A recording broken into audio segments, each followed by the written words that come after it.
वहै तेजस्विनावधीतमस्तु मा विद्विषावहै। ओम शांति शांति शांति। हरि ओम श्री गुरुभ्यो नमः। हरि ओम।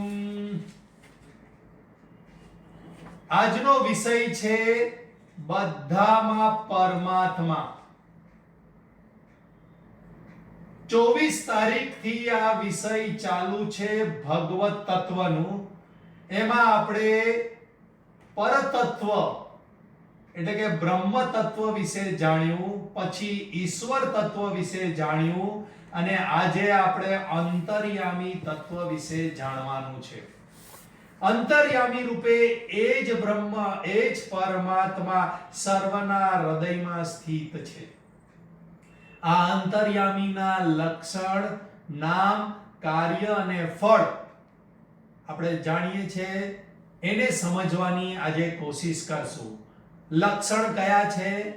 અસ્તિ ભાતિ પ્રિય, સગુણ નિરાકાર, વ્યક્તાવ્યક્ત, અવિનાશી। નામ કયા કયા છે? તો કે એક તો અંતર્યામી, અંતરાત્મા, સાક્ષી ચૈતન્ય, જીવાત્મા, આત્મા વગેરે। કાર્ય શું કરે છે?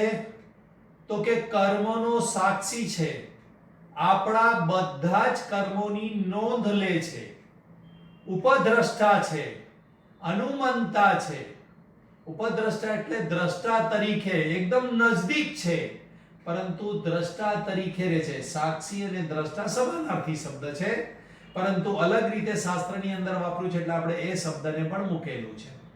ઉપદ્રષ્ટા છે, અનુમંતા છે, મોદન આપે, આ બરાબર છે, કર કર કર, તું વાંધો નહીં, આગળ કર આગળ કર, આવી રીતે અનુમોદન આપે, એને અનુમંતા છે।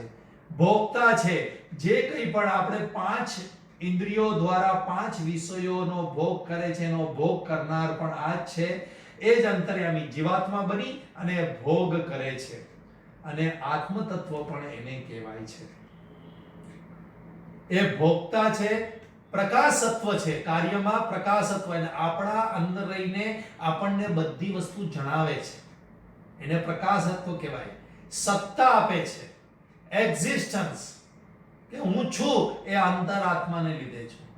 સ્ફૂર્તિ આપે છે, એનર્જી આપે છે, અને આખી ઉપાધિનું નિયમન કરે છે, કંટ્રોલ કરે છે। ફળ શું છે? આ અંતર્યામીને જાણવાનું ફળ છે। તો કે અંતર્યામી એ હું છું એવું આપણે જાણી લઈએ તો આ શરીર વગેરેથી, શરીર, ઇન્દ્રિય, મન, બુદ્ધિથી આપણે અસંગ થઈ જઈએ, છૂટા થઈ જઈએ। કારણ કે દુઃખ આ શરીર આદિને ચિટકવાથી થાય છે, અને આપણે કોણ છીએ? આપણે અંતરાત્મા, અંતર્યામી છે એવું જાણી લેવાથી એનાથી ભિન્ન થઈ જઈએ છીએ, અસંગ થઈ જઈએ છીએ, એટલે દુઃખમાંથી મુક્તિ થઈ જાય છે, રાગ દ્વેષથી મુક્તિ થઈ જાય છે। હું જ્યારે મન બુદ્ધિ નથી તો રાગ દ્વેષ ક્યાં છે? મન બુદ્ધિમાં છે, તો એ હું એના મનથી જુદો છું, તો રાગ દ્વેષ મારા નથી, એટલે રાગ દ્વેષની મુક્તિ થઈ જાય છે, અંતઃકરણ શુદ્ધ થઈ જાય છે, અને આમ થતા થતા આત્મજ્ઞાન થઈ જાય છે કે હું કોણ છું ખરેખર। પહેલો પોઈન્ટ આજે આપણે સમજશું કે ઈશ્વર કર્મ ફળદાતા કેવી રીતે। ગઈકાલે આપણે જોયું કે ઈશ્વર કર્મ ફળદાતા છે, જે સૃષ્ટિનું સર્જન, પાલન અને સંહાર કરે છે, એ જ કર્મ ફળદાતા છે। તો એ જ ઈશ્વર કર્મ ફળદાતા કેવી રીતે બને છે? ગીતાની અંદર શ્લોક છે 18મા અધ્યાયનો 61મો શ્લોક। ઈશ્વર સર્વભૂતાનાં હૃદયે અર્જુન તિષ્ઠતિ ભ્રામયન સર્વભૂતાની યંત્રારૂઢાની માયયા। હે અર્જુન, આ શરીર રૂપી યંત્ર પર આરૂઢ થયેલા સગળા પ્રાણીઓ, આપણે બધા શરીર રૂપી યંત્ર પર આરૂઢ છે, આરૂઢ છે એટલે બેસી ગયા છે, શરીર હું છું એવી ભાવના કરીને ચીટકી ગયા છે। એટલે અંતર્યામી શું કરે છે? તો કે જે શરીર રૂપી યંત્ર પર બેસી ગયો છે, ચીટકી ગયો છે, આરૂઢ થયેલા સગળા પ્રાણીઓને પોતાની માયાથી એમના કર્મો પ્રમાણે ભમાવતો રહે છે। આખી જિંદગી ભમાવતો રહે છે અને પછી મૃત્યુ પછી પણ ભમાવતો રહે છે. એ જ અંતર્યામી પરમેશ્વર સર્વ પ્રાણીઓના હૃદયમાં રહેલો છે. એટલે અંતર્યામી શું કરે છે તો કે આ હૃદયની અંદર રહે છે, આપણા કર્મો પ્રમાણે એક પછી એક ફળ આપે છે. સુખ, દુઃખ, માન, અપમાન, તાળ, તડકો, રોગ, નિરોગી, આ બધું અંદર બેસીને જ કર્યા કરે છે. અરે મૂર્ખ, પથ્થરમાં ભગવાન કદી હોય નહીં. અરે મૂર્ખ, પથ્થરમાં ભગવાન કદી હોય નહીં. બધાના હૃદય સિવાય તેનું સરનામું કોઈ નહીં. બધાના હૃદય સિવાય તેનું સરનામું કોઈ નહીં. પરમાત્માનું સરનામું શું છે તો કે બધાનું હૃદય. પરમાત્મા કશે ઉપર કે કોઈ મંદિરમાં પથ્થરની અંદર નથી, પરંતુ બધાના હૃદયમાં જ છે. ગઈકાલે જોયું કે ઈશ્વર કર્મ ફળદાતા છે, પરંતુ કર્મનું ફળ ક્યારે આપી શકે? મારા કર્મોની જાણકારી કોને હોય? મારી એકદમ નજદીક હોય એને જ હોય. મારા બધા જ કર્મોની. કારણ કે આપણે 3 પ્રકારના કર્મો કરીએ છીએ. શરીરથી કરીએ છીએ, વાણીથી કરીએ છીએ અને મનથી પણ કરીએ છીએ. તો કર્મોની જાણકારી કોને હોય? જે એકદમ મારી નજદીક હોય એને જ હોય. કર્મનું ફળ તો જ આપી શકે જેને કર્મોની જાણકારી હોય. જ્યારે તેને દરેક કર્મનું જ્ઞાન હોય, આપણા કર્મનું જ્ઞાન આપણને ન હોય ને, એટલું અંદર હૃદયમાં બેઠેલા અંતર્યામીને હોય. કારણ શું? માનસિક કર્મો પર તો આપણું ધ્યાન જ નથી હોતી. આપણે કોના માટે ખરાબ વિચારીએ છીએ, કોના માટે કઈ દ્વેષ કરીએ છીએ, ઈર્ષા કરીએ છીએ, તો એમને એમ થતી રહેતી હોય. પરંતુ અંદર રહેલા અંતર્યામીને બરાબર જ્ઞાન છે કે આજે એને આટલા માનસિક કર્મો કર્યા, આટલા શારીરિક કર્મો કર્યા, આટલા વાચિક કર્મો કર્યા. માટે જે ઈશ્વરે સૃષ્ટિનું સર્જન કર્યું એ જ ઈશ્વર અંદર આવી ઇન્ડિવિડ્યુઅલ ઉપાધિની અંદર, એટલે ઇન્ડિવિડ્યુઅલ શરીરની અંદર એ સ્થાયી થાય છે. અને આપણી અંદર રહેલા અંતર્યામીને આપણા કર્મોનું બરાબર જ્ઞાન હોય છે, અને માટે કર્મનું જ્ઞાન હોવાથી એ પ્રમાણેનું ફળ આપે છે. આપણી અંદર રહીને જ નિયમન કરે છે, માટે એને અંતર્યામી પણ કહેવાય છે. એ સાક્ષી છે અને કર્મોની નોંધ પણ કરે છે. બીજું શું છે તો કે આ જે અંતર્યામી અસ્થિ ભાતિ પ્રિય રૂપે પ્રગટ થાય છે. એનું લક્ષણ કીધું મેં. અસ્થિ એટલે છે પણ. જગતની બધી ઉત્પત્તિ અને વિનાશશીલ વસ્તુમાં અસ્તિત્વ રૂપે તે જ પરમાત્મા છે. કેવી રીતે? તો ઉદાહરણ લઈએ. આપણે શું બોલીએ? ઘડો છે. આ છે જે બોલીએ છે ને એ પરમાત્મા છે. ઘડો તૂટી જાય તો ઠીકરા છે. ઘડો તૂટી જાય ને એના જે કટકા હોય ને એને ઠીકરા કહેવાય. ઠીકરા છે. હવે ઠીકરાનું પણ ચૂર્ણ બનાવી દઈએ તો માટી છે. માટીનો ફરીથી નવો ઘડો બનાવીએ તો ઘડો છે. પ્રકૃતિની વસ્તુ બદલાતી રહે છે. ઘડાના ઠીકરા થઈ ગયા, ઠીકરાની માટી થઈ ગઈ, માટીનો પાછો ઘડો થયો, પરંતુ ઓલું છે પણ કાયમ રહે છે. એને કહેવાય અસ્થિ. બીજું ભાતિ. ભાતિ એટલે ભાસવું. આ ઘડો આપણને જણાઈ રહ્યો છે. એ જણાવવાની ક્રિયા એટલે એ ઘડો પ્રકાશિત થઈ રહ્યો છે, જણાઈ રહ્યો છે કે હું ઘડો છું એવું આપણને જણાવે છે. એ પણ પરમાત્માને લીધે. હું છું એવું કોઈએ કહેવાની જરૂર પડે ના. આપણે કહીએ હું છું, બોલને તારે શું કહેવું છે, તો એ છુંપણું છે ને એ સ્વયં પ્રકાશ છે, સ્વયં જણાય છે. સ્વયં જણાવવું એટલે ભાતીપણું છે. એ જ આપણી અંદર રહીને અંતર્યામી આપણને ભાસમાન કરાવે છે.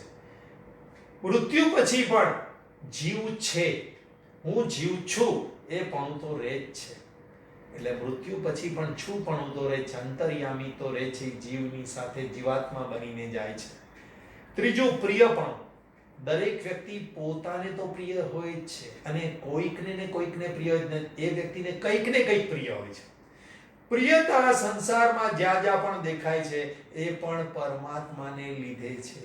કોઈને કારેલા કડવા લાગે ને કોઈને કારેલા પ્રિય લાગે. કારેલામાં કોઈ દોષ નથી. આ અંદર અંતર્યામી છે, એમાંના કોઈકના અંતર્યામી એટલે કે જીવાત્માને કારેલા પ્રિય લાગે. પ્રિયત્વ છે એને પ્રિયતા. બાકી વસ્તુમાં જો પ્રિયત્વ હોત, કારેલામાં પ્રિયત્વ હોત તો બધાને કારેલા પ્રિય લાગે, પણ એવું છે નહીં. અંદર રહેલા અંતર્યામી દ્વારા પ્રિયત્વ પ્રાપ્ત થયું તો પ્રિય છે. આમ અસ્થિ ભાતિને પ્રિય રૂપે પણ એ જ અંતર્યામી અંદરથી સ્ફુરી રહ્યો છે. બીજું, અંતર્યામીના વિશેષ કાર્યો. પહેલું આપણે જોયું કે ઈશ્વર કર્મ ફળદાતા કેવી રીતે છે અને અસ્થિ ભાતિ પ્રિય રૂપે કેવી રીતે છે. બીજું આપણે અંતર્યામીના વિશેષ કાર્ય. આ અંતર્યામી અસ્થિ ભાતિ રૂપે તો પ્રગટ થાય જ છે, સાક્ષી રૂપે તો પ્રગટ થાય છે, કર્મોની નોંધ તો લે છે, પણ બીજા વિશેષ કાર્ય પણ કરે છે. 5 તંત્રો ચલાવે છે અંદર બેસીને. Digestive system, excretory systems, circulatory system, respiratory system અને નર્વસ સિસ્ટમ. આવી 5 સિસ્ટમ ચલાવે છે અંદર બેસીને આ અંતર્યામી. બીજું કામ કરે છે, આપણને સત્તાને સ્ફૂર્તિ આપે છે, એક્ઝિસ્ટન્સ અને એનર્જી અંદરથી આપે છે. ત્રીજું કામ કરે છે, શરીરમાં 9 દ્વાર છે. આપણા શરીરની અંદર 9 કાણા છે. 2 આંખના, 2 નાકના નસકોરા, 2 કાનના, 1 મોઢાનો, ગુદા અને ઉપસ્થ, નીચે 2 અને આ મોઢાની અંદર 7 કાણા છે. આ 7 કાણા હોવા છતાંય જે ઓક્સિજન આપણે મોઢાની અંદર લઈએ છે એને પકડી કોણ રાખે છે? એને શ્વસન નળીની અંદરથી, ફેફસાની અંદરથી પછી લોહીમાં કોણને લઈ જાય છે? એ જ અંતર્યામી.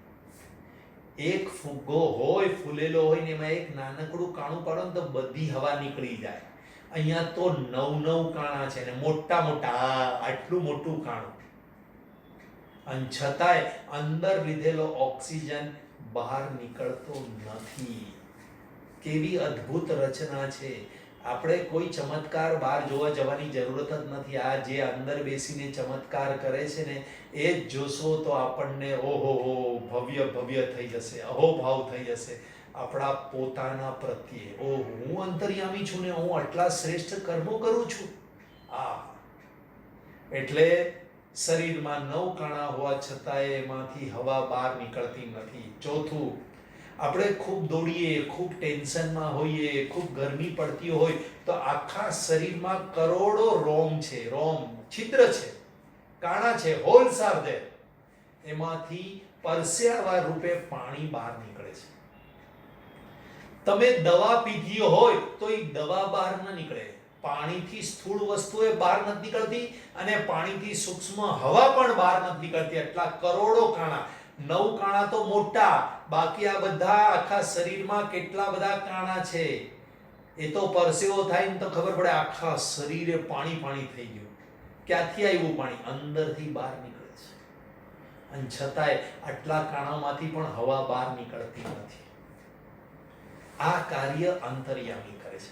આવા અદ્ભુત કાર્ય કરે છે અને આપણા બધાની અંદર નહીં, સત્સંગીઓની અંદર નહીં, દુષ્ટની અંદર પણ અંતર્યામી આ બધા કાર્યો કરે છે. કિસકો પથ્થર મારું, किसको पत्थर मारूं प्रभु कौन पराया है, शीश महल में एक एक चेहरा अपना लगता है, शीश महल में एक एक चेहरा अपना लगता है. शीश महल ની અંદર એન્ટ્રી મારો તો બધા જ કાચની અંદર આપણે અલગ અલગ દેખાઈએ, પરંતુ એ હું જ છું એવું લાગે. જ્યારે આપણને આ રિયલાઇઝ થઈ જશે, સમજાઈ જશે કે અંતર્યામી હું છું અને એ જ અંતર્યામી બધાની અંદર રહેલો છે, ત્યારે આપણને કોઈ પણ પ્રત્યે દ્વેષ થશે નહીં. વાર્તા નંબર 1,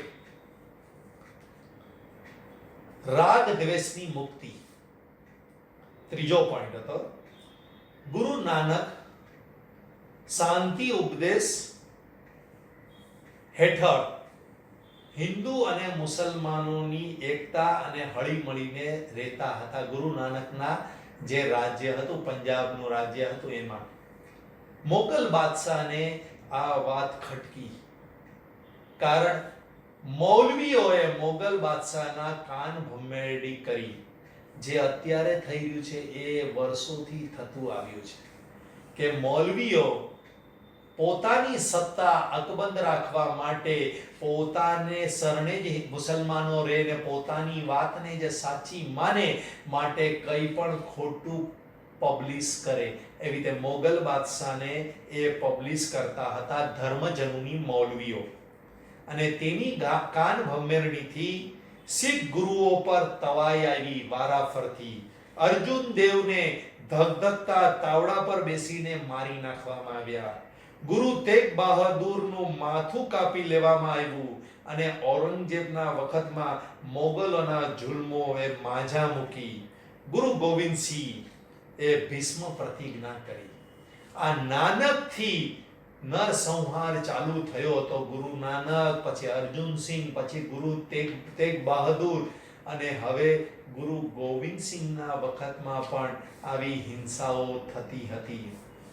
ત્યારે ગુરુ ગોવિંદસિંહે ભીષ્મ પ્રતિજ્ઞા કરી કે ચિડિયા સે મેં બાજ ગિરાઉં, ચિડિયા સે મેં બાજ ગિરાઉં, બિલ્લી સે મેં શેર મરાઉં, 1.25 લાખ સે એક લડાઉં, તબ ગોવિંદસિંહ નામ ધરાવું. હું ગોવિંદસિંહ ત્યારે જ સાચો જ્યારે આ મોગલ સામ્રાજ્યનો વિનાશ કરી ન નાખું, ખતમ કરી ન નાખું. ટોપિક છે રાગ દ્વેષની નિવૃત્તિ, અને એમાં વાર્તા ચાલી રહી છે. બરાબર સમજો. ગુરુએ હજારો યુવાનોને તૈયાર કર્યા. આ યુવાનોને જોઈને એક વૃદ્ધ ટગર ટગર જોઈ રાખતો અને ખુશ થતો હતો, અને અંદર ઉત્સાહિત થતો હતો. એને પણ લડાઈના મેદાનમાં જવાની જબરી હોશ ઊભી થઈ. ગુરુનું આંગણું વાળતા વાળતા એને 90 વર્ષ થઈ ગયા. પરંપરાથી ગુરુ નાનકના વખતથી એ ગુરુનું આંગણું વાળતો હતો. ત્યાંનો કર્મચારી હતો, ક્ષત્રિય હતો પણ કર્મચારી હતો. 90 વર્ષ થઈ ગયા. એણે ગુરુ ગોવિંદસિંહને કીધું, મહારાજ, મારે લડાઈના મેદાનમાં જવું છે, આજ્ઞા આપો. ગુરુને ખાતર મારે માથું આપી દેવું છે. ગુરુ કે મારા શીખ બંધુઓનું માથું એટલું સહેલું કે સસ્તું નથી. તમારી ઉંમર 90 વર્ષની છે, તમને ખૂબ હોશ છે, તો તમે એક કામ કરો, ઘાયલને પાણી પીવડાવજો. મરતા સૈનિકના મોઢામાં તમારા હાથનું પાણી જશે તો હું એમ સમજીશ કે એ લોકોના મોઢામાં ગંગા જળ ગયું. વૃદ્ધ ખૂબ ઉત્સાહિત થઈ ગયો, ખૂબ સુંદર કામ કરવા લાગ્યો દોડાદોડી કરીને. પરંતુ વૃદ્ધની વિરુદ્ધમાં ફરિયાદ આવી. ગુરુ ગોવિંદસિંહ પાસે ફરિયાદ ગઈ તો ગુરુએ પૂછ્યું, શું તકલીફ છે? શું આ કામ નથી કરતો? શું આળસુની જેમ બેસી રહે છે? તો કે ના, એવું કંઈ નથી. એના તો પગમાં પાંખ ફૂટેલી છે. આખો દિવસ દોડી કરીને બધાને પાણી પીવડાવે છે. તીર અને તલવારની તો એને ફિકર જ નથી, મરવાનો તો ડર જ નથી એને. પરંતુ એક તકલીફ છે કે શીખ ઘાયલ સૈનિકને પાણી પીવડાવે છે, પરંતુ એની સાથે સાથે મુસ્લિમ સૈનિકોને પણ પાણી પીવડાવે છે. અમે કેટલી વાર એને ના પાડી કે દુશ્મન છે મુસલમાન આપણા, તો એ સમજતો નથી. ગુરુ ગોવિંદસિંહ પાસે હાજર કરવામાં આવે છે. ગુરુ ગોવિંદસિંહ કહે છે કે તમે મુસલમાનોને પણ પાણી પીવડાવો છો? તો કે હા. પાણી પીવડાવતા એમના મોઢા તરફ હું જોઉં છું તો મને ગુરુ આપનું મોઢું દેખાય છે, અને મારાથી રહેવાતું નથી. હું પાણી પીવડાવી દઉં છું. ગુરુ ગોવિંદસિંહ કહે છે, હે બાવા, તમે ધર્મને ઉજાડ્યો, તમે રાગ દેશથી મુક્ત થઈ ગયા. આપણી હસ્તી અને હિંમતને પડકાર થતા આપણે તલવાર ઉઠાવીએ છીએ. કોઈની હિંસા કરવા માટે મેં તલવાર નથી ઉપાડી, એવું ગુરુ ગોવિંદસિંહ કહે છે. આ મુસલમાનો શીખની હસ્તી મિટાવી દેવા માંગે છે. અત્યારે પણ એવું જ થઈ રહ્યું છે કે હિન્દુઓની હસ્તી મિટાવવા માટે થઈને ષડયંત્રો કરી રહ્યા છે. શીખની હસ્તી મિટાવવા માટે આપણી હિંમતને લલકારે છે. ગળે ગળે આવીને લડાઈઓ અને હુમલો કરે છે અને આપણે શાંતિથી સહન કરીએ છીએ. તો હવે સહન થાય એમ નથી. માટે આપણે તલવાર ઉઠાવી છે, પરંતુ મોતને બારણે કોઈ ભેદ નથી. તમે જરૂરથી મુસલમાનોને પાણી પાજો અને આ સરદારોના લોખંડી દિલમાં પણ તમારું પ્રેમ જળ રેડજો. એની અંદર પણ પ્રેમ ઉત્પન્ન થાય. માનવ માત્રના મૃત્યુ સમયે બધા સરખા છે એવો પ્રેમ ઉત્પન્ન થાય એવું કરજો. આપણા ધર્મની તલવાર જેટલી તીખી છે એટલી અંતરની માટલીનું જળ મીઠું છે.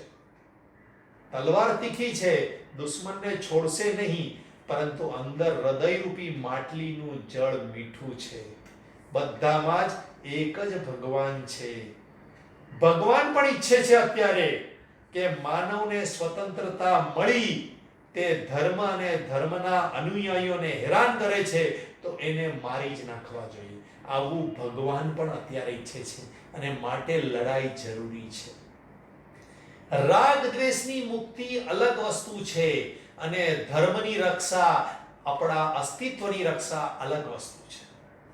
બધામાં ઈશ્વર છે, પરંતુ ઈશ્વર એ આગળ પોઈન્ટ આવશે કે અંતર્યામે. આ વાર્તાને બરાબર યાદ રાખજો તો હવે સમજાશે આનું રહસ્ય કે આ બે વિરોધાભાસ દેખાય છે કે એક બાજુ પાણી પીવડાવવાનું કહે છે અને એક બાજુ એને મારી નાખવા માટે લડાઈ કરવામાં આવે છે.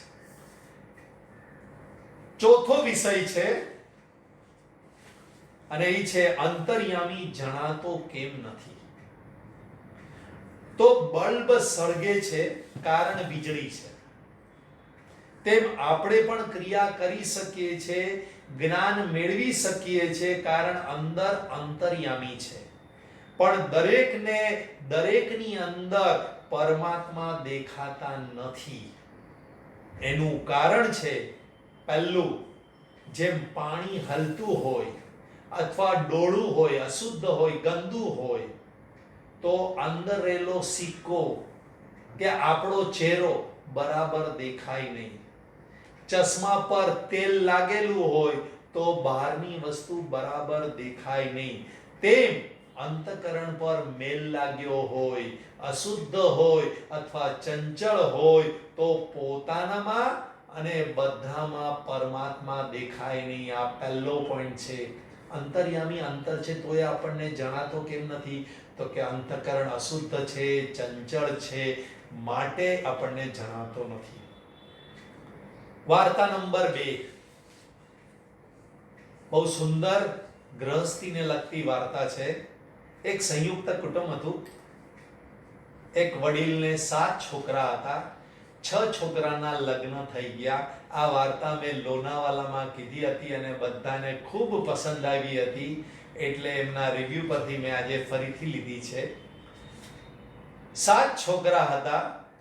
6 છોકરાના લગ્ન થઈ ગયા, પરંતુ ઘરમાં સુમેળ રાખવાની કોશિશ કરતા હતા વડીલ સાસુ સસરા, પણ કોઈ પણ હિસાબે સુમેળ ન થાય. બધાને કામ વેચી દેવામાં આવ્યા હતા અને છતાંય ઝઘડા થાય. કોઈક એક જણ બીમાર હોય તો એનું કામ કોઈ કરે નહીં.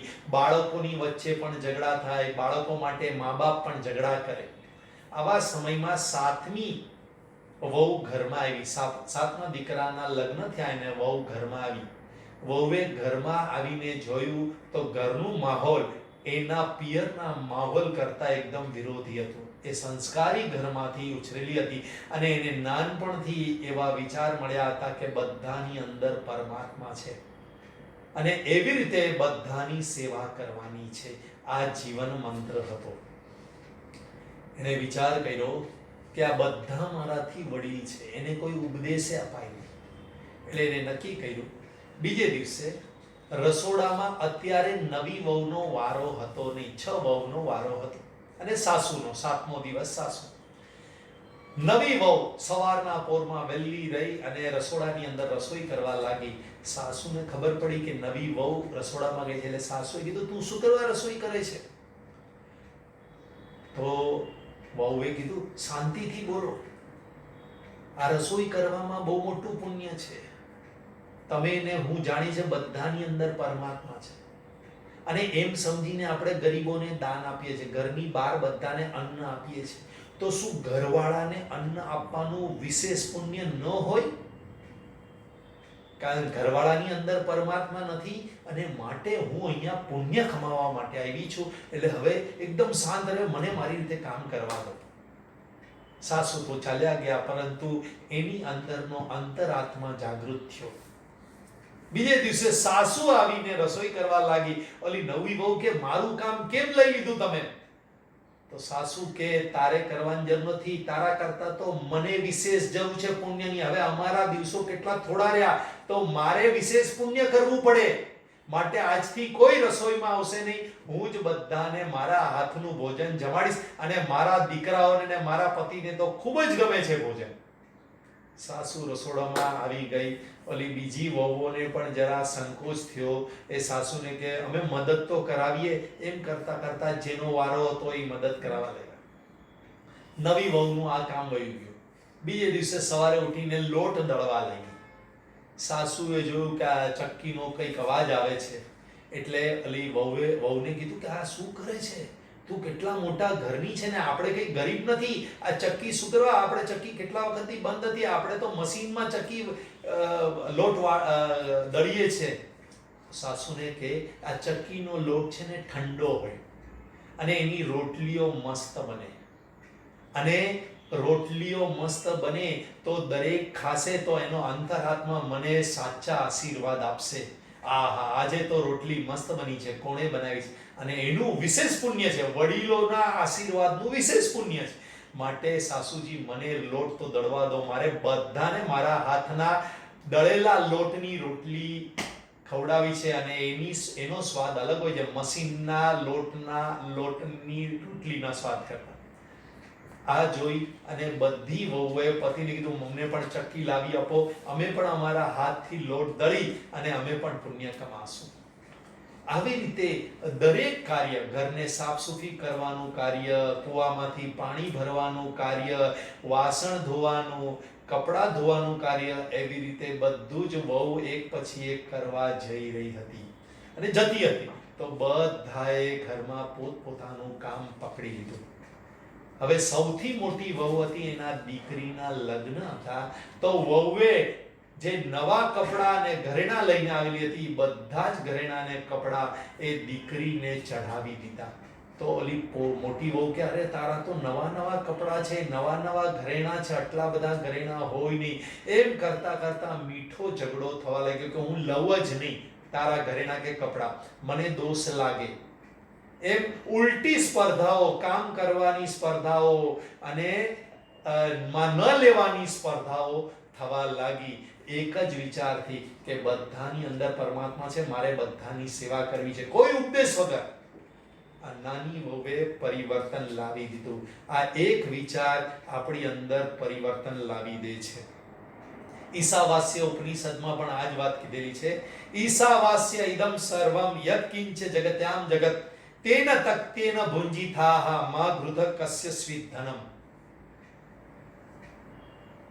અંતર્યામી જણાય નહીં તો શું કરવાનો? બીજો ઈલાજ આપ્યો કે આ જગતને ઈશ્વર બુદ્ધિથી ઢાંકી દો. જેવી રીતે અને ઈશ્વર બુદ્ધિથી ઢાંકી અને પછી ત્યાગીને, એટલે આસક્તિને ત્યાગીને તું બધું માણ, આ જગતને માણ, અને બીજાના ધન પર બુરી નજર નહીં નાખ. જેમ પાણીમાં વીજળી છુપાયેલી છે, તલમાં તેલ છુપાયેલું છે, અને ફૂલમાં સુગંધ છુપાયેલી છે, તેવી રીતે આ બધાની અંદર અંતરાત્મા છુપાયેલો છે. પરંતુ આપણે ફૂલને જોઈએ છે ત્યારે આપણે સુગંધ બુદ્ધિથી ફૂલને ઢાંકી દઈએ છીએ. આમ ફૂલ ને આમ કરીએ, ફૂલ કરતા એની અંદરની સુગંધ આપણને આકર્ષિત કરે છે. સુગંધ દેખાતી નથી, પરંતુ આખા ફૂલને આપણે સુગંધ બુદ્ધિથી ઢાંકી, હા સુગંધી છે, બહુ સુંદર સુગંધ આવે છે.